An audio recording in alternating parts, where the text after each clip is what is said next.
Olá, boa tarde. As previsões antecipavam uma mudança e os resultados confirmaram. E de uma maioria previsivelmente estável à esquerda, passamos a ter um domínio instável à direita. Numa época em que, mais do que propostas, se discutem cenários, as sondagens passaram a ter mais relevância mediática. A convidar António Salvador, diretor-geral da Intercampus, e Ricardo Reis, diretor do Centro de Estudos e Sondagens de Opinião da Universidade Católica Portuguesa. Aos dois, obrigado por mais uma vez aceitarem o nosso convite. É sempre um gosto ter-vos aqui e é um tema que nós também gostamos de discutir. António e Ricardo, pergunta será para os dois, assim como todas aquelas que vamos ter aqui. Sintam-se à vontade para comentar e não fiquem apenas e só na pergunta que eu vos coloquei, porque o que é importante é o que vocês têm para nos dizer e não tão propriamente só aquilo que eu tenho para vos perguntar. Os médias estão viciados em sondagens. Quem começa? António. Bem, de facto, isso é inequívoco. Hoje apresentam-se muito mais sondagens. Sondagens, já agora, por causa da introdução, não foram as previsões porque as sondagens não são previsões. As sondagens pré-eleitorais denunciavam, destacavam à frente. Nós de uma forma mais significativa. Lemos mal as sondagens. Porque aquilo que é uma fotografia, depois achamos que é a previsão do que vai acontecer. Pois, ainda por cima, elas próprias, é uma coisa que as pessoas têm que perceber. Elas próprias, por exemplo, a última pré-eleitoral que eu fiz terminou na segunda-feira, antes do ato eleitoral, nessa semana.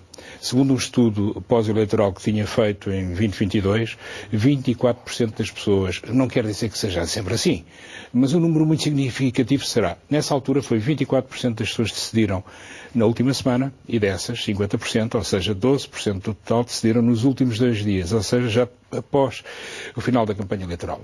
Por outro lado, as sondagens influenciam as pessoas, influenciam o comportamento das pessoas. Inequivocamente, não tenho dúvidas nenhumas. Ora, se influenciam, como é que podem antecipar o que vão influenciar? Portanto, as sondagens pré-eleitorais não servem para isso. Agora, há 2 tipos de sondagens pré-eleitorais do meu ponto de vista. Há as privadas, têm uma profundidade significativa, em que se tenta perceber os pontos fortes e fracos de quem a encomenda e de quem são os adversários políticos no momento. E há aquelas que saem na comunicação social, que são muito mais simples, muito mais... painéis mais curtinhos, mais baratas, com menor dimensão. Em regra, não são entrevistas face-to-face. Em regra, são raras as situações em que isso acontece. E para mim continua a ser preferível, enfim, acerca do resultado eleitoral, continua a ser preferível face-to-face com simulação de voto em urna, e, portanto, são muito diferentes. Os médias, de facto, começaram, não sei, nesta última havia pelo menos 6 órgãos de comunicação a publicar sondagens, coisa então, que... não é mau. Não. Enfim, é mau numa perspectiva. Banaliza, e a diferença de resultados permite que se fale muito mal das mesmas. Parece resultados para todos os gostos e para todos os clientes, não é? Ainda recentemente ouvi um político, enfim, que teve já responsabilidades governativas muito relevantes, dizer algumas asneiras, como dizer que a sondagem que teve melhor foi a de X, porque teve isto, aquilo, e porque estava mais próximo. Portanto, para ele, continua a ser claro que a que está mais próxima é aquela que esteve melhor. E depois também acrescentou que quem a fez foi a empresa menos conhecida, mas mais antiga do mercado, o que não é verdade, porque é uma sucedânea de uma empresa criada em 83, mas terá sido criada nos finais de 90 ou 2000, portanto há várias mais antigas do que essa. Mas disse estas coisas com toda, eu aqui diria, ligeireza. O andar seria muito forte, mas ligeireza sim, e depois as pessoas, claro, acreditam, acham que sim e vão por aí adiante. Portanto, é um problema porque elas são muito interessantes, mas permitem também discussões absolutamente estéreis e inúteis e que nos prejudicam em termos de imagem. Ricardo. A pergunta é interessante e é do vício das sondagens, mas é uma pergunta muito abrangente que não se aplica apenas ao fenómeno eleitoral. Eu acho que os meios de comunicação social estão cada vez mais à procura de um espaço de antecipação de notícias e não de reporte de notícias. E, nesse sentido, a ideia que têm das sondagens é que os ajudam a fazer essa antecipação e projeção do futuro, que era aquilo que o António estava... Temos um Zandinga dentro de nós. Exatamente. Ou um Zandinga, ou lançar búzios. Ou alguém, olha, do boletim meteorológico. Não é em vão que se virmos as notícias nos Estados Unidos, nos canais locais, aquilo é tudo sobre o tempo, não é? Portanto, que vai fazer amanhã. Nunca ninguém, aliás, critica os meteorologistas sobre a previsão que fizeram de véspera sobre o tempo de hoje, mas isso, geralmente eles acertam, se calhar é por isso que também não vale a pena fazer esse tipo de análise. Mas tem muitos computadores e muitos dados. Tem muitos modelos que transformam... São mais fiáveis do que... Exato, até porque eles fazem duas coisas que nós não fazemos, fazem duas coisas, nós só fazemos uma. Eles fazem a análise e depois aplicam a análise na projeção dos modelos meteorológicos para saber o tempo que vai fazer nos próximos tempos. Nós fazemos a primeira parte e deixamos aos analistas, aos jornalistas, aos políticos a segunda parte. Mas deixa-me só acrescentar que os meteorologistas fazem, mas não fazem com a antecipação com que nós fazemos. Eu acabei de dizer que termina na segunda. Eles não conseguem prever com 5, 6 dias. Eles conseguem. Agora há uma referência para a próxima sexta-feira, mas com frequência falham quando chegam a esse espaço temporal. De um dia para o outro, sim. E sim, claro, fazem-no todos os dias. António, a sua experiência... Este fim de semana ia ser um fim de semana de calor e eu acreditei nas previsões, fui andar de bicicleta muito cedo e constipei. Ainda estava fresco para a roupa que eu levei. Não, é verdade. A história era que passámos da neve para os 25 graus e a Serra da Estrela estava cheia de trânsito por ser engarrafada durante o fim de semana todo. Mas eu não quero criticar os meteorologistas porque eles fazem um excelente trabalho e da mesma forma que eu não gosto de ser criticado, também acho que é muito injusto da minha parte estar a criticar é boa, isso. Porque nos faz refletir e nos faz questionar sobre os nossos métodos, sendo construtiva. Mas, portanto, acho normal essa vocação de entendermos que as sondagens ajudam à tal bola de cristal. E, portanto, fazem com que nós olhemos para as sondagens como uma antevisão de resultados que ajuda muito numa ânsia da comunicação social de encontrar o seu espaço, de antecipar a notícia e antecipar a realidade neste contexto. Mas sempre houve indícios disto no passado. Tanto assim é que a entidade reguladora que nos regula é a entidade para a comunicação social. Portanto, faz algum sentido que haja uma preocupação... Regula. Eu vi um desviar e não, olhar. Regula. Houve uma reflexão da sua resposta. Luís, não, porque pegando no início da resposta do António, as empresas de sondagens fazem dois tipos de sondagens, como o António descreveu. As segundas, as mais simples, são as únicas que nós fazemos. Não por serem mais simples, mas porque nós não somos uma empresa de sondagens, mas uma universidade. São todas elas depositadas na entidade reguladora. E são essas que a entidade reguladora regula. As outras não regula. E, portanto, Luís tem razão quando diz será que regula? Regula estas. As que o público vê, as que deveriam... As também são libertadas quando dá jeito aos partidos ou aos candidatos. Pronto, e isso aí é que e é um comportamento... E esse é que entra num domínio e num comportamento que transcende aquilo para a qual estas sondagens, as tais do primeiro tipo, a sua vocação é de análise interna, é de diagnóstico. As outras não, são de divulgação. E nesse caso, para esse princípio, tem que ser mais simples que as demais. E depois são sujeitas a todo o escrutínio da comunicação social e devem estar, aliás. Ou seja, uma sondagem que nós fazemos aqui para a RTP, em 20 segundos está em todos os meios de comunicação social e se calhar até está 2 horas antes desses 20 segundos. Mas começam a correr já nos WhatsApps. De alguma maneira sim, e começam a correr algumas que não são fidedignas, e gente que tem interesse em lançar confusão, da mesma forma como lança fake news de outras áreas, também lança nisto. Eu lembro-me de um episódio nestas eleições, de uma sondagem da Católica que ia sair na quinta-feira e estava a correr na segunda-feira. Com números completamente falsos. Com algumas coisas engraçadas para nós referirmos. Primeiro, nunca fazemos sondagens de segunda para quinta, porque não há a mínima capacidade. Isto é como o peixe, tem que ser fresco, não é? Portanto, se não é, não deixa de funcionar. E a segunda coisa é, nós nunca usamos sondagens com casas decimais e aquela estava descrita até à casa decimal. Fica já o aviso de quem fez isto da próxima vez, se quiserem inventar, tire lá as casas decimais, porque estão lá a mais. mas prestamo-nos muito a este trabalho, e eu essa semana passei mais tempo a desmentir nos WhatsApps e nas redes sociais essa sondagem do que propriamente a trabalhar na que verdadeiramente interessava, que ia sair... Faz-se muita contra-informação, não sei com que objetivo, faz-se muita contra-informação, não é inocente. Não é inocente. É propositado. Agora, de facto, como o Ricardo estava a dizer, só tem a ver com as sondagens que são divulgadas. Mas o número de sondagens que são divulgadas nós, nas últimas autárquicas, fizemos um grande estudo com a Apodem e com o Correio da Manhã sobre o que é que, qual tinha sido o problema nas autárquicas. Foi aí que concluímos e passámos a nunca mais deixar os indecisos, nunca mais os distribuímos proporcionalmente, que era o que fazíamos anteriormente, deixámos ficá-los sempre na tal fotografia. Mas houve para aí 300. Estavam todas depositadas na ERC, são todas depositadas na ERC. Por acaso é uma coisa que me incomoda, porque a mim incomoda-me que isto seja tão relevante e tão importante, e quando aparece um anúncio na televisão, que eu já vi, a dizer que os dentistas recomendam a pasta medicinal X, todos nós já fomos ao dentista, eu acho que os dentistas não recomendam a pasta medicinal, portanto aquilo é uma fraude, não é? Mas isso já não tem problema nenhum. E isso incomoda-me também, porque estamos de qualquer forma a falar de sondagens. E o sentimento que as pessoas têm quando veem isso é precisamente isto, é uma treta. Depois até, se calhar, não vem lá o nome da empresa, não é necessário. A ERC não exige. Mas sempre foi assim. A Autoridade para a Comunicação Social, que era o antecessor desta ERC, sempre teve só essa preocupação. Várias vezes lembro-me de ter perguntado, mas por que não alargar isto? Desde que venha nos órgãos de comunicação social ser tema. Não. Pelos vistos, é definitiva essa opinião e eu lamento que assim seja. Mas, neste contexto, também parte muito das entidades que fazem as sondagens promover a sua divulgação e depósito na ERC. Nós tentamos fazer isso.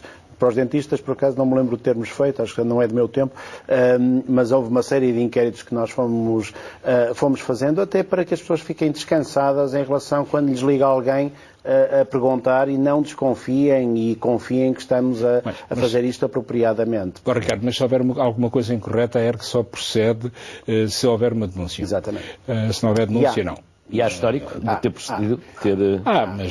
Há vários casos desses, há sempre um ou outro caso. Olha, nós tivemos um caso desta vez, no nosso caso, não sei se também lhe tocou a vocês, do ADN, que se queixou que nós não mencionávamos o ADN e mencionávamos outros partidos. Isso partiu de um esclarecimento que nós depois demos ao próprio ADN. Foi uma queixa que foi feita na CNE, ela deveria ter sido feita na ERC, mas foi feita na CNE, e esclarecemos que a intenção de voto é espontânea, portanto não há nenhuma designação de nenhum partido, nem do ADN, nem da AD, nem de nenhum partido. Não, porque o ADN fez disso. Eu vi essa fez e bem, eu não me incomoda, acho muito bem que o ADN peça esclarecimentos e o que aconteceu é que um votante do ADN foi contactado por nós para a sondagem e alegou que nós não dissemos o nome do ADN, o que é verdade no contexto das perguntas que servem de intenção de voto,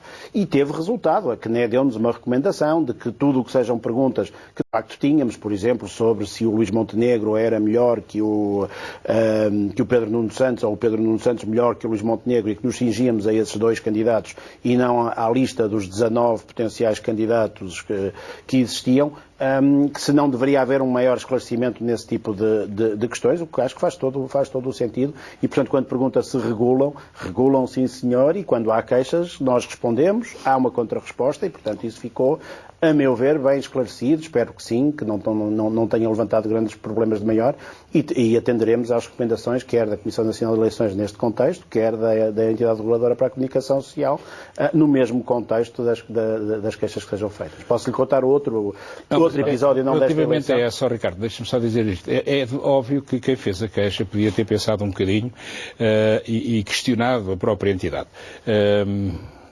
Porque é óbvio que ninguém pergunta, olha, você vai votar no A, no B ou no C, pergunta só em quem é que vai votar. E depois, imagino que são 30. Nós não pomos lá 30, pomos lá aquelas que presumimos que são previamente expressas, não é? E depois temos uma coisa que se chama outros, onde pomos o resto, porque senão não é legível. E, portanto, isto é exatamente como fazemos quando perguntamos quais são as características de personalidade de quem quer que seja. Não pomos todas as possíveis, pomos aquelas que nos parecem mais prováveis. E por isso é que se devem fazer os pré-testes, é precisamente para perceber o que é que vai acontecer. Portanto, bastava pensar um bocadinho. Eu tive uma situação com políticos para ver a pressão que existe, aquilo que acontece. Um senhor que já foi candidato, que resolveu chegar ao Twitter e dizer: a Intercampos fez 2 sondagens no mesmo espaço temporal. Uma para o Correio da Manhã e outra para o Partido Popular Europeu. E eu telefonei a essa pessoa e disse: bom, o senhor, com a sua obsessão de demonizar as sondagens, precipitou-se, inequivocamente. Então porquê? Então, você acha que eu alguma vez faria uma sondagem, 2 sondagens diferentes no mesmo espaço temporal com o mesmo objetivo? Não faria, até porque só por milagre é que os números seriam iguais e isso criava fácil junto das pessoas. Mas o senhor já reparou que o PS tem X votos na da Correio da Manhã e no Partido Liberal Europeu tem X mais Y. O PSD tem Z e na outra tem Z mais delta. Ou seja, os números do Partido Popular Europeu são sempre maiores do que os do... agora que está a dizer, pois eles distribuíram os indecisos, que na sondagem...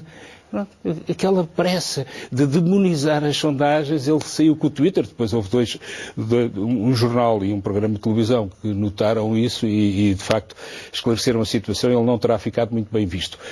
Mas isto é de facto, basta pensar, às vezes basta pensar um bocadinho. Ninguém pergunta para votar neste, naquele, naquele outro, não, em quem vai votar, e registra-se. E a questão é essa, parar para pensar, parar para criticar. A dizer qualquer coisa no Twitter, nas redes sociais. Luís, parar para pedir explicações.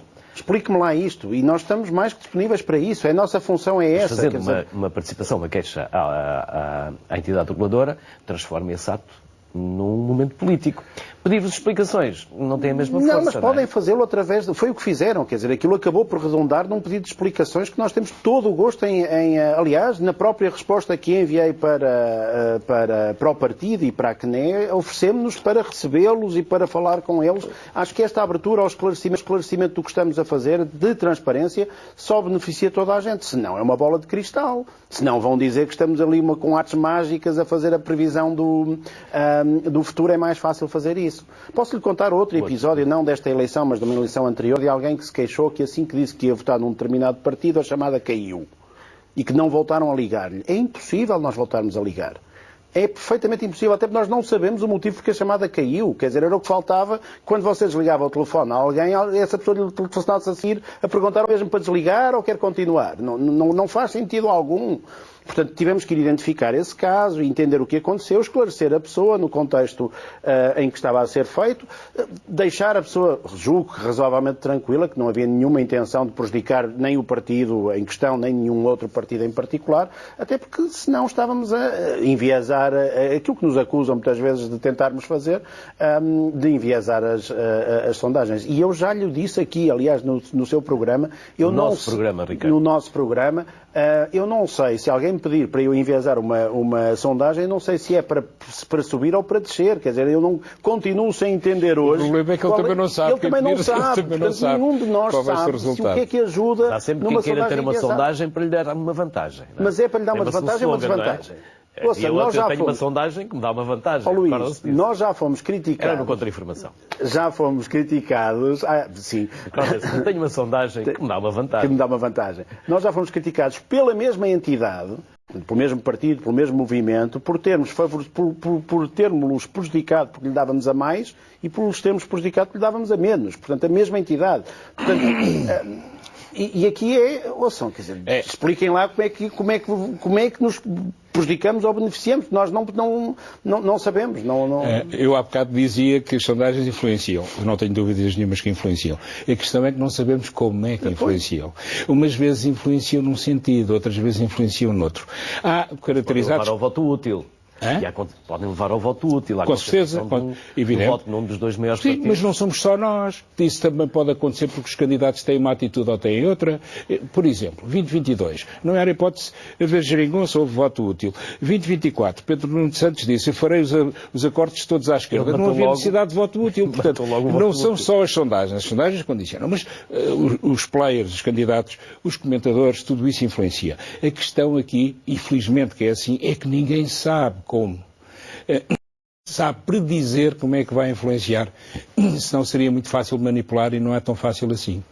Eu tenho para mim que o efeito mais frequente das sondagens, o mais frequente, não o mais importante, é a abstenção por certeza de vitória.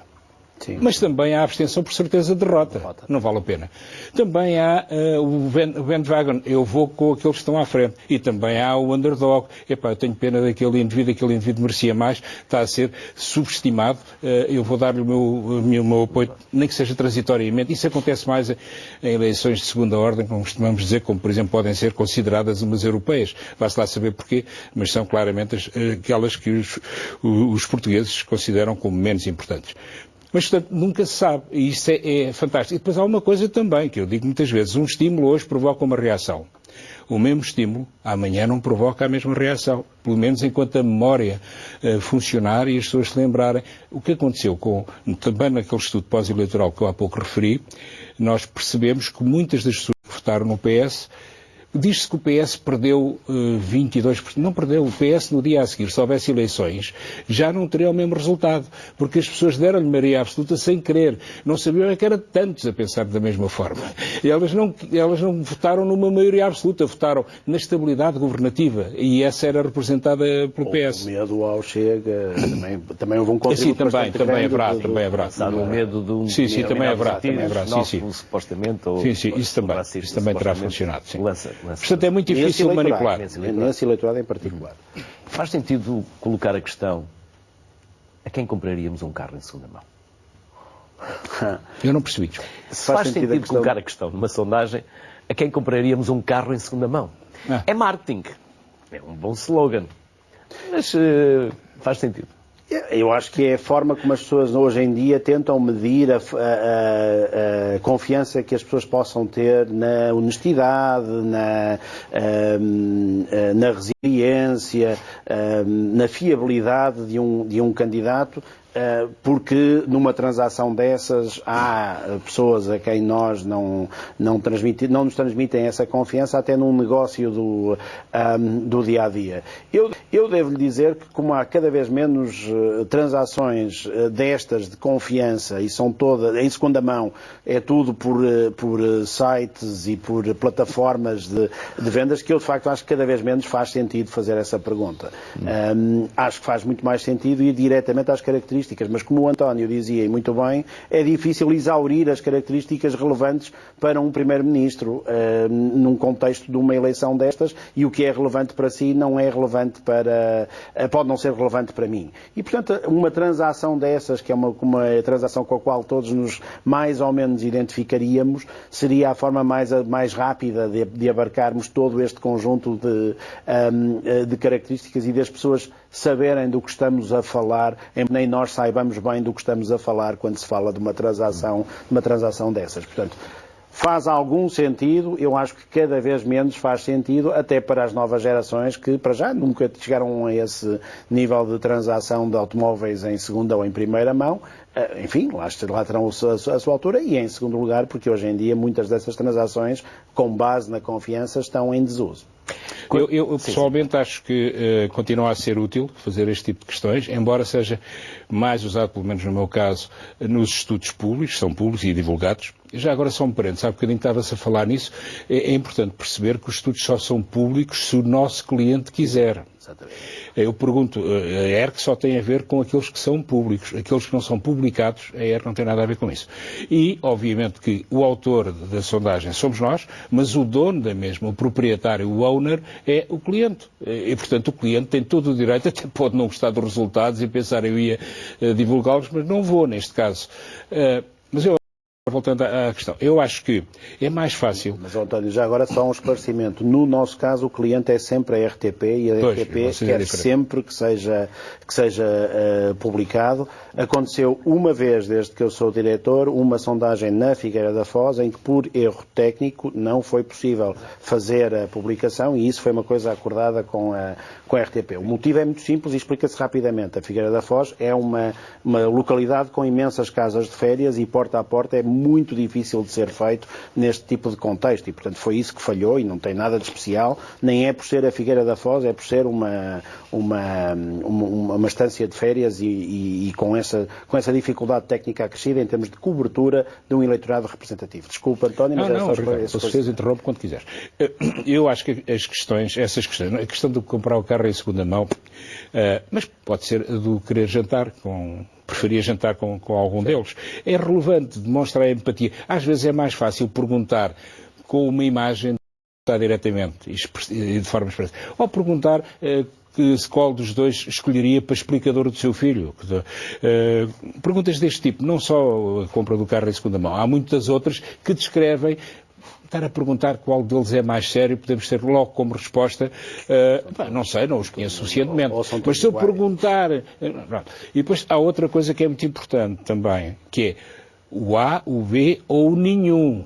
E isso é muito importante. Eu, por exemplo, fiquei um bocadinho admirado com a história da pergunta com quem quer jantar. Mais de 60% disseram com nenhum. Quando comprei Pedro Nuno Santos e Luís Montenegro. Com nenhum. Isto é relevante. Eu acredito que se perguntasse sobre o António Costa, quizá a resposta fosse diferente. Isso demonstra algo e é também importante para eles. E diziam lá quem é que pagava a conta no final. Não, sem essa nuance. Mas também, olha, é uma pergunta a acrescentarmos. Pagaria. Não, essa nunca fiz. Depois convém saber qual é o valor para não entrar ali em questões mais técnicas. E quando vocês que produziram, que trabalharam e fizeram essas sondagens, depois quando as veem na televisão, olham para nós jornalistas e para os comentadores, nós sabemos interpretar o que lá está, ou fazemos uma grande salgalhada que só ajudamos ao ruído e é menos informação e mais confusão. Com tantos painéis, com tantos estudologistas, com tantos comentadores... Diz-se muita asneira, sou muito franco. É preciso encher. É preciso encher. Diz-se muita asneira. Diz-se muita coisa acertada também. A questão é que depois, eu não sei o que é que passa exatamente, e é preocupante nesse sentido. Corta-se partes do... Tudo tem um encadeamento, não é?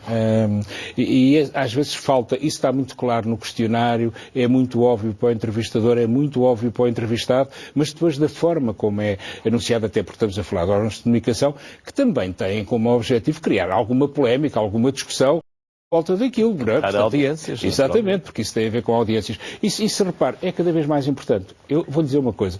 Nas últimas autárquicas eu virei-me e disse assim, Funchal era interessantíssimo. Funchal, o Funchal aquilo vai virar, de certeza. E a resposta que tive foi, não há audímetros no Funchal, não conta. Esquece. Pronto, não há audiometria, não vai contar para as audiências, porque não há audímetro, é só Portugal continental, não há na Madeira e nos Açores. Portanto, esse é um aspecto, obviamente, muito relevante. E às vezes esse talvez algum exagero no sentido de destacar coisas muito polémicas pode levar a uma lei, pode tornar como fundamental aquilo que apenas é acessório face aos restantes resultados obtidos. E é preocupante nessa perspectiva. Eu acho que, do ponto de vista dos jornalistas, não tenho nada a dizer, até porque grande parte da mensagem das sondagens está mais ou menos encaixada em conteúdo noticioso. Ou seja, a divulgação da sondagem, a ficha técnica, por exemplo, uma coisa que nós fazemos também aqui, né? Nós, aqui neste caso, aplica-se a nós com a RTP, é a identificação da intenção de voto direta, portanto, sem distribuição de indecisos, e, portanto, há um conjunto de coisas que, tecnicamente, já há uma tradição de ser bem feita aqui na RTP. No que diz respeito ao comentário, nós agora, CESOP e Católica, achamos que é pertinente que haja alguém para fazer duas coisas. Uma explicação quando é necessário, e por isso é que muitas vezes achamos que esta função tem sido atribuída a mim e eu tenho esse papel, que tento que seja pedagógico e de algo didático, não para os jornalistas, mas para as pessoas em conjunto com os jornalistas. E em segundo lugar, quando as coisas correm mal, estar cá alguém da Católica para dar a cara e poder explicar o que terá acontecido. Graças a Deus, ou à estatística, até ao momento nisso não tem sido necessário, mas estamos cá com essa função também. E, portanto, na perspectiva, na experiência que eu tenho, sim, há necessidade de estarmos presentes, não porque os jornalistas não saibam o que estão a dizer ou não estejam a fazer a coisa bem. Em termos da análise subsequente, o facto de fazermos esta introdução permite-nos depois já não ter muito a ver com tudo o que é feito mais à frente. E, portanto, é uma espécie, como se diz em inglês, de disclaimer, portanto, daquelas letras pequenas que nós já falamos. O que tínhamos a dizer está dito, agora a análise é em cima destes dados e é a tal segunda dimensão que já não tem a ver com a bola de cristal, que já não é nossa. Aí já não temos nada a ver com isso. E também não estão os jornalistas nessa função. Estão mais os analistas e os comentadores. Mas aí a ERC já não intervém. E há aqui um aspecto muito relevante, que é a alteração que houve na lei, que eu condeno perfeitamente e que não consigo encontrar razões para. Até há uns anos atrás, com alta autoridade, quem tinha que fazer o depósito da sondagem era o órgão de comunicação social que ia anunciar, que ia divulgar. E o ónus ficava sobre esse órgão de comunicação social. A lei mudou e passaram a ser as empresas de estudos de mercado. Ora, as empresas de estudos de mercado não sabem se vai ser divulgado. Sabem o que lhe disseram, mas não têm a certeza, não dominam o processo. Não é? Eu, por exemplo, fiz uma sondagem recentemente, pré-eleitoral, para estas eleições, para uma entidade que também é um Instituto de Estudos de Mercado, e pediram para fazer a intenção de voto. Eu fiz e mandei-lhes a minha proposta, extraí aquilo que está referido na lei sobre a divulgação em órgãos de comunicação social e a necessidade de depositar pelo menos com 30 minutos de antecedência antes dessa divulgação. Disseram que não iam divulgar. Depois divulgaram no Brasil. Depois alguém cá em Portugal disse, andava aí pelo mundo e eu não posso usar. O que é isto? Há aqui uma falha.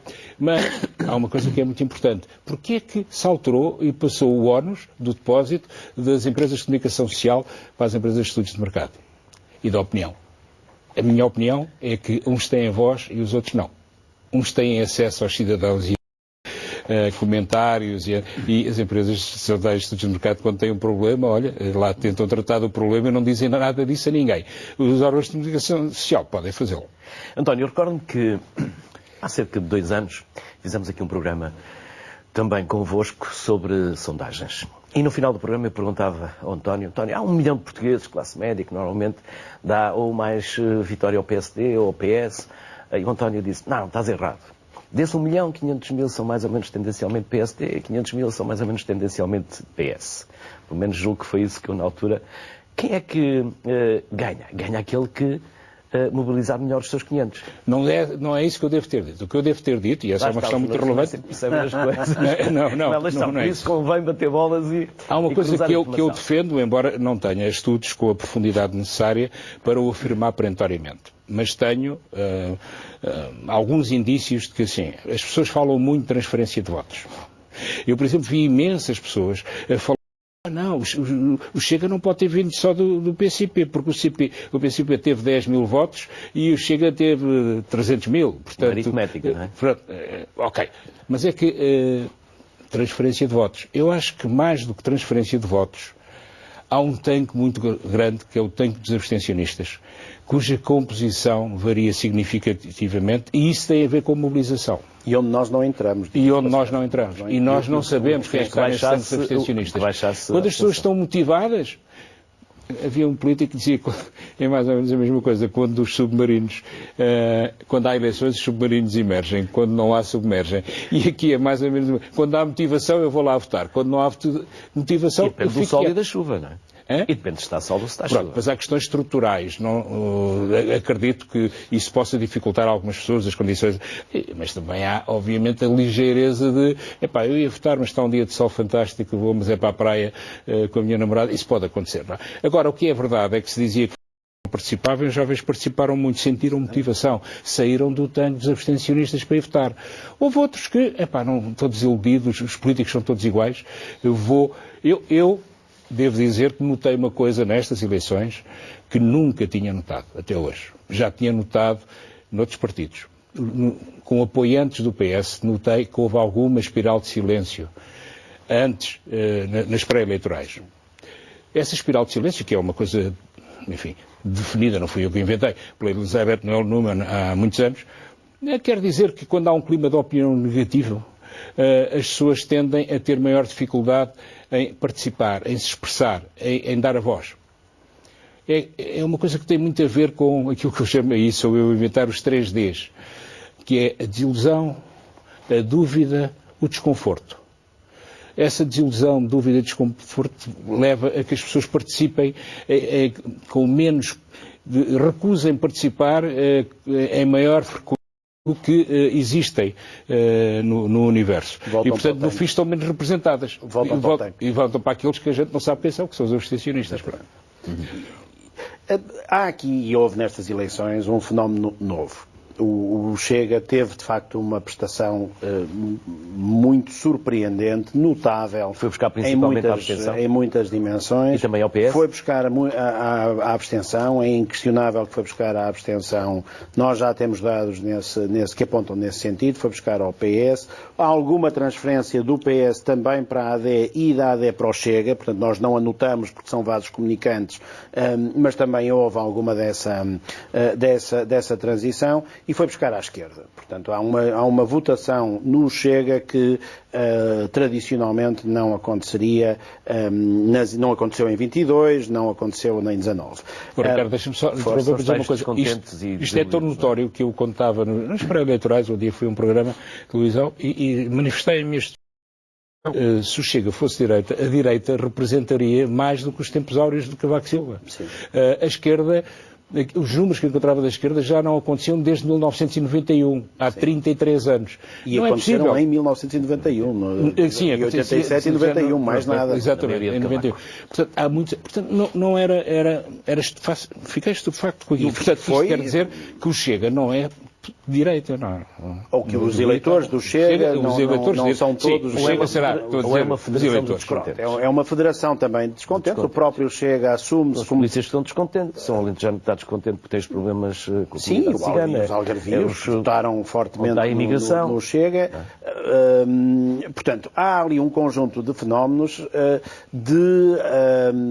que o partido explorou muitíssimo bem. Portanto, teve um resultado muitíssimo bom, muito melhor do que aquilo que eu, por exemplo, prognosticava já fora do ambiente das sondagens. Portanto, se olhássemos para a distribuição de indecisos, aquilo que estávamos a ver era que o Chega, para manter aquele patamar que lhe estávamos a dar nas sondagens, tinha que absorver 1 em cada 5 indecisos. O que é um número bastante elevado para um partido em crescimento como é o caso do Chega. E o Chega conseguiu fazer isso e, portanto, aí muito mérito ao Chega por ter conseguido fazer essa mobilização em contínuo. Até porque nós notamos uma coisa, o eleitorado do Chega mobilizou-se mais rapidamente que os outros. E, portanto, teríamos alguma tendência de erosão ao longo da campanha. E não houve essa erosão. Como em tempos se mobilizou à volta do Bloco de Esquerda? Como em tempos se mobilizou à volta do Bloco de Esquerda, como se mobiliza habitualmente em torno de novos partidos, da novidade e do protesto e do cansaço. Mas o Chega acho que teve aqui enfim, é um bocadinho diferente, é muito mais robusto do que o Bloco de Esquerda. Aliás, vamos comparar os anos que o Bloco de Esquerda tem e o Chega tem, e vamos ver a representação até autárquica que cada um tem, é completamente diferente. Portanto, o Chega conseguiu atingir franjas.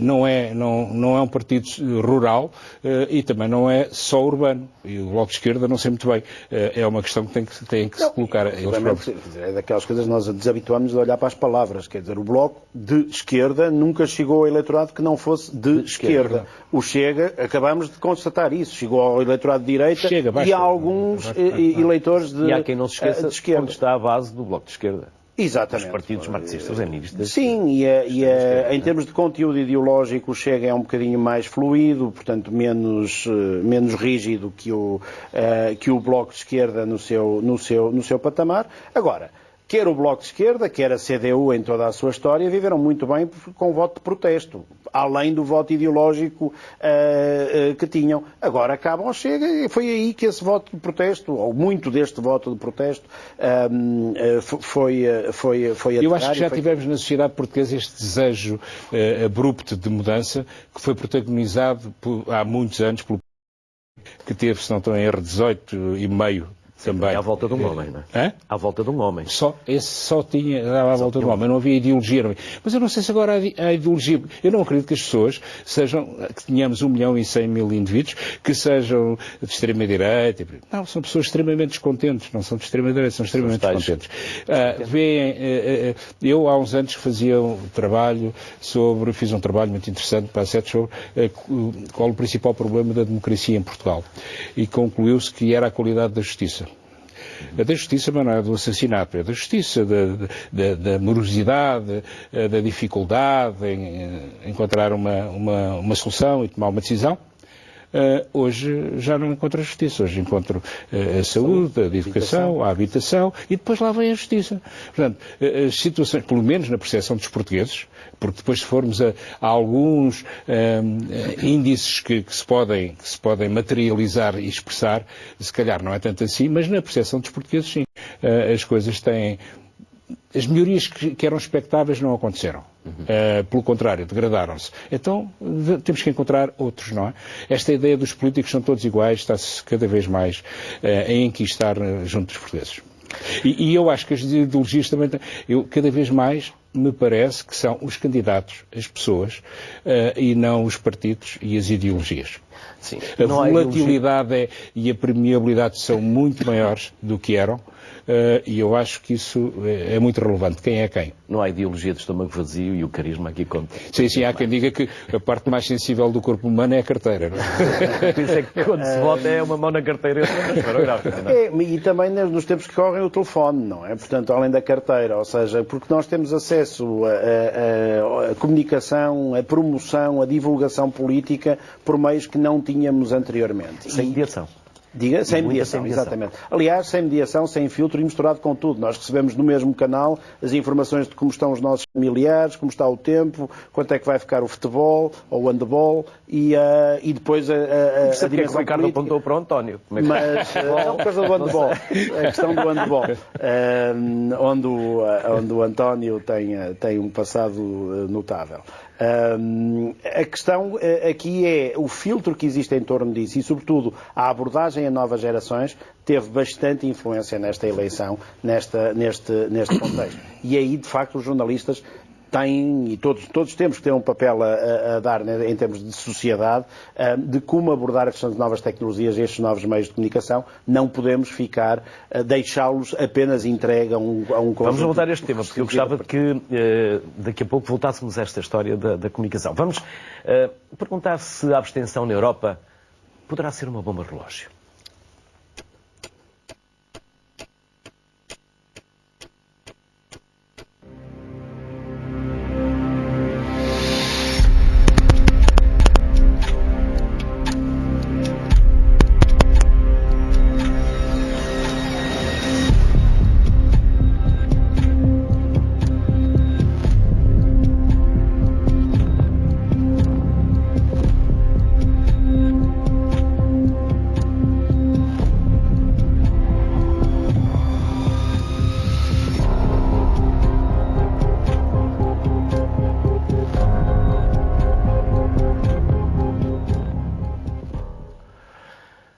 Vamos juntar à conversa uma das autoras desta investigação, é a Luciana Maruta. A Luciana é jornalista da revista digital Divergente. Olá, Luciana. Já está a acompanhar o programa desde o início. Pode, se quiser, também comentar algo do que aqui já falámos, mas gostaria de começar por lhe perguntar que outras conclusões, que outros eixos de investigação vocês tiveram neste vosso estudo? Portanto, a Divergente, só para situar, nós somos um órgão de comunicação social independente. Aquilo que fazemos é jornalismo de investigação e em 2021 iniciámos um trabalho com parceiros a nível europeu para olharmos para a abstenção como um todo na União Europeia, porque víamos a abstenção a crescer à nossa volta, não só em Portugal, mas em outros países da União Europeia, e víamos também outros movimentos políticos a emergir e surgia-nos a questão de se estas pessoas votassem, em quem votariam, quais são os caminhos para onde a democracia poderá caminhar, e foram estas as inquietações iniciais, por pensarmos também em algo que já se falou aqui, se estas pessoas votassem, qual seria o futuro da democracia. E, portanto, este foi o nosso ponto de partida. Reunimos uma série de dados nacional de eleições em cada um destes países e cruzámos a abstenção com indicadores socioeconómicos para, no fundo, tentar perceber em territórios onde se vota menos qual é o seu retrato demográfico e socioeconómico. Esse foi o ponto de partida em termos de números, de dados, porque, na realidade, o nosso propósito final era identificar em Portugal e também em freguesias de outros países da União Europeia, mas o trabalho aqui, o trabalho narrativo e de ida ao terreno, era tentar identificar, então, através desses números, as freguesias onde menos se vota, para depois irmos a esses lugares, a esses locais e fazermos perguntas e percebermos o que é que inquieta as pessoas e o que é que está, no fundo, à mesa de jantar, nas conversas entre amigos, o que é que os preocupa. E o que está, Luciana, em termos de... qual é a mensagem que eles nos transmitem? Sim, quando olhamos para os números, nós vemos logo à partida, nas 4 eleições que analisámos, que os Açores, Vila e Viana do Castelo estão representados com níveis elevados de abstenção em qualquer uma das eleições autárquicas, legislativas, presidenciais ou europeias. Évora surge destacada nas europeias, com uma freguesia com grande abstenção. Faro e Lisboa com grande abstenção nas autárquicas. Estou a falar a nível de freguesias, estou a referir-me a territórios mais amplos, mas, por exemplo, quando falo em Faro e Lisboa, falo em Agualva e Miracintra. Em Faro falo em Almancil ou Quarteira. Portanto, foi a esses territórios a que nós fomos e que ainda estamos. Estou a falar-vos neste momento dos Açores, onde estamos a fazer reportagem em 2 freguesias com grande abstenção, mas no fundo a primeira conclusão, e olhando para os números a que chegamos, é que existe um interior desertificado, as cidades médias dizem que não têm apoio para crescer, há também dos subúrbios e de uma região autónoma em grande destaque nos números da abstenção. Quando, falando das sensações que fomos recolhendo até ao momento, não são representativas, porque lá está, não falámos com todas as pessoas que vivem nestas freguesias, mas no fundo as pessoas com quem nos fomos cruzando para fazer este tal retrato das freguesias onde menos se vota e para percebermos quais são as diferenças. Existem 4 sensações principais e comuns relativamente à União Europeia, onde também já, creio que foi o António que falou, que as pessoas se sentem mais afastadas desta e portanto, votam menos neste tipo de eleição, é um facto, os números também o comprovam, e aquilo que as pessoas dizem é que a União Europeia é algo que está muito longe. Dizem que vão sempre votar, quem vota diz que vai sempre votar, mas quando perguntamos, então, mas vota em todas as eleições, vota nas eleições europeias, as pessoas dizem, não, nessas não, portanto nem faz parte do campo de possibilidades das pessoas, muitas vezes. Ainda que, por exemplo, numa das freguesias que visitámos, em Borba, existam placas dos fundos europeus e uma série de infraestruturas, mas esta proximidade com a União Europeia não existe. Existe também uma descrença no trabalho dos políticos, também se falou e também já falaram, os colegas, que existe esta descrença na figura do político e nas pessoas em concreto. Aquilo que fomos também sentindo é que as pessoas, quando votam, votam numa pessoa, não votam no partido. Principalmente nas autárquicas, existe esta proximidade, muitas vezes em freguesias pequenas, conhecem a pessoa que se vai candidatar e, portanto, já fazem algum juízo de valor sobre aquilo que poderá ser feito, mas no geral dizem que os políticos estão mal preparados, que são muito teóricos e pouco conhecedores da prática.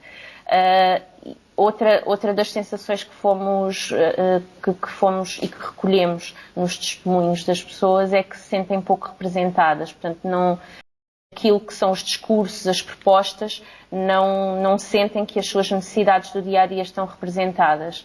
E porque fizemos este trabalho de campo muito próximo das eleições, também conseguimos perceber que existe quem vota, demonstrou interesse em fazer um voto de protesto, um voto de mudança, por esta tal descrença naquilo e no trabalho que já foi feito, e nós temos assistido ao panorama político português,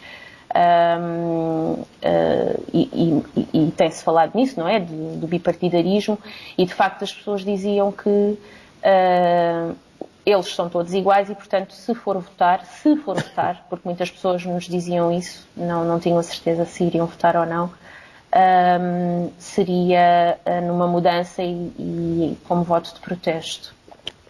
Luciana, obrigado pela simpatia, obrigado pelo contributo, obrigado pela participação e até uma próxima. Bom trabalho. Obrigada. Obrigado. Lisboa está longe para algumas pessoas no país. Bruxelas e Estrasburgo, mais longe ainda, quando nós próprios, órgãos de comunicação social, temos os assuntos europeus nas editorias de internacional, é o olhar que lhes damos como algo que não é propriamente próximo. E depois, no debate, ninguém quis falar de política internacional, muito menos de questões europeias. E nós, jornalistas, também não fizemos essas perguntas. Para além de não falarmos sobre militares, sobre cultura e outros temas, andamos todos nos cenários. É verdade. E eu chamo a atenção aí para uma coisa que a Luciana disse sobre os Açores. Os Açores este ano vai ter 3 eleições. E começa do âmbito regional, só lhe faltava ter as locais também antes, não é? Vai ter as regionais e depois vai ter teve as nacionais e agora vai ter as europeias, como vamos ter todos, aliás. E, portanto, os Açores têm estas 3 etapas. E, claramente, convenhamos, o que mais importa aos açorianos das 3 é a primeira, que é o do Governo Regional, que é a que vai dar o dia-a-dia na saúde dos açorianos. Os Açores têm um Ministério da Saúde próprio, os açorianos têm um Ministério da Educação, não é Ministério, são secretarias regionais próprios, mas têm autonomia neste contexto. Portanto, aquilo que mais afetará a vida dos açorianos serão essas. E, portanto, eles já olham para a eleição nacional como nós olhamos para a eleição europeia. Então, a europeia... Exatamente, então a europeia... E, portanto, naturalmente, o que vimos, aliás, e vimos transformação de comportamento das regionais para as nacionais nos Açores. Foi um comportamento que já reflete mais um voto de protesto, mais um voto para votei desta maneira nas regionais, mas agora vou votar de uma forma diferente nas nacionais, e provavelmente o que vamos ver nas europeias vai ser níveis de abstenção muito mais altos, e nem sequer estou a tocar no ponto crítico, no elefante da nossa sala, que é o fim de semana em que aquilo toca em junho, que é péssimo para este tipo de mobilização. E, portanto... acabam por funcionar como um laboratório daquilo que nos vai acontecer agora. Nós vamos ter, na próxima eleição, na eleição europeia, o acumular não apenas de uma situação de menos importância para aquela eleição, mas do facto daquilo calhar numa data do ano bem mais complicada. E eu chamo a atenção que, com uma abstenção mais acentuada, António Costa, o PS, ganhou a eleição europeia de 2019 com 1.100.000 votos. Que foi o que teve o Chega agora com 18%. Não é, portanto, se o Chega conseguir exatamente a mesma mobilização que teve agora, corre o risco que, enfim, não é um risco, não estou a pôr isto em tom de perigo, mas arrisca-se a ser o vencedor das eleições sem ganhar um voto. Atenção, quer dizer, basta ter os mesmos. E isto, que conclusões é que nós tiramos daqui? Que o Chega é o maior partido nacional a partir de então? Não, é o que conseguiu mobilizar mais, porque teve 18% com estes votos numa altura e esse é o suficiente para ganharem a eleição seguinte. E, portanto, levanta-nos alguns problemas de interpretação esta oscilação na abstenção e este entendimento da abstenção. Por isso é que é extraordinariamente louvável o trabalho da Luciana e de tentar entender este fenómeno, porque a nós é-nos impossível. A nós não nos deixam entrar no tanque, como dizia o António, porque as pessoas que não votam não respondem a sondagens. Respondem a jornalistas como a Luciana, mas a sondagens não respondem. A Luciana ainda está, ficou a ouvir o programa. Luciana, e apesar de eu já me ter despedido, se quiser fazer alguma reflexão, algum comentário. Não, estava a ouvir relativamente ao que estava a dizer o Ricardo. De facto, aquilo que nós sentimos não é só, e eu percebo, não é? Estamos num momento e num panorama eleitoral com muitas opções, mas sentimos é que é algo que se arrasta já há muito tempo, não é? E quando olhamos nós o trabalho que fizemos de recolha de dados foi desde 74 até 2023 e fizemos também apoiados e suportados por uma equipa de investigadores, porque lá está, somos jornalistas e falou-se e bem que é preciso ter cuidado quando olhamos para os números, porque daquilo que podemos perceber ao longo deste trabalho, podemos fazer perguntas diferentes aos números e eles dizem-nos coisas diferentes, é preciso realmente ter muita atenção e trabalhamos com 2 investigadores do Dinâmia 7 para garantir que quando nós íamos aos territórios existia uma base e uma análise já pré-feita que identificava os territórios e, portanto, quando nos deslocámos a estes territórios foi também sabendo o histórico e o historial ao longo destes anos. Mas sim, tendo a concordar que essa distância é muito marcada relativamente à Europa, mais marcada ainda em relação à Europa, mas relativamente às eleições legislativas existe mesmo as pessoas dizem que não é algo que está próximo, o que não deixa de ser estranho a título pessoal. Luciana, obrigado mais uma vez, agora sim. Até uma próxima. Felicidades. Eu acho que a motivação, mais uma vez, à abstenção é definida por essa motivação. Que motivos é que as pessoas têm que ir a votos? Eu vou falar de um caso que é paradigmático disso. A primeira vez que fiz boca de urna foi em 98, creio eu, para o referendo da regionalização. Antes tinha havido o primeiro referendo do aborto. Quando vi os números, fiz a minha proposta, preparei-a, estudei o que é que ia de fazer, era a primeira vez que ia fazer. Quando vi os números, fiquei extasiado completamente. E agora estou tramado, porque tenho que ir aos Açores e à Madeira. Foi a maior participação de sempre dos Açores, foi no primeiro referendo do aborto. Tem a ver com o tema, com a motivação, tenho uma palavra a dizer, é importante. Isto é determinante nas democracias e é muito perigoso, porque o Brexit, vamos lá pensar, o Brexit, o senhor que avança com o Brexit pensa que o referendo vai dizer não à saída. Está convencidíssimo. Só que está mais motivado aqueles que são a favor da saída do que aqueles que são pela manutenção. E, portanto, não é que aquilo se distribua, é a minha convicção, com aquela percentagem para cada um dos lados. Não, os indivíduos, é sempre que há uma ideia mais radical, mais forte, essas pessoas que são simpatizantes dessa ideia participam em maior número. Esse é o problema das sondagens pré-eleitorais. Nós perguntamos às pessoas se vão votar e no fim 20% dizem que não. Depois são 40%. Quais são os 20% que afinal deixaram de ir a votar e passar? São os menos motivados. E quem são? Enfim, tudo isto são... A abstenção é uma coisa que é importante estudar e é muito difícil estudar. Em minuto e meio, porque a conversa passa rápido com 2 excelentes comunicadores e com tanto substrato e tanto conteúdo como hoje aqui mais uma vez ficou patente, os partidos tradicionais estão a ter dificuldades em comunicar. E o Chega, no caso, tem mais seguidores do que os próprios todos juntos. E tem quase o dobro de interações no YouTube. E agora, será que vão saber comunicar para estas europeias face àquilo que se perspectiva de abstenção? Luís, tem muito pouco tempo para mudar a agulha e para fazer uma boa comunicação. Têm tendência a votar nas pessoas. E o Chega tinha um líder que era dos poucos líderes que repetia. Aliás, os 2 líderes que repetiam, enfim, neste Ariel o que repetia e desrepetia, entrou e saiu, e portanto, mas os 2 líderes que repetiam tiveram ótimos resultados. Quer o Rui Tavares, quer o André Ventura. Depende muito dos candidatos às eleições Marta europeias. Temido terá carisma? Rui Moreira terá carisma? António Costa. Parece-me que já disse que não, segundo Marcos Mendes.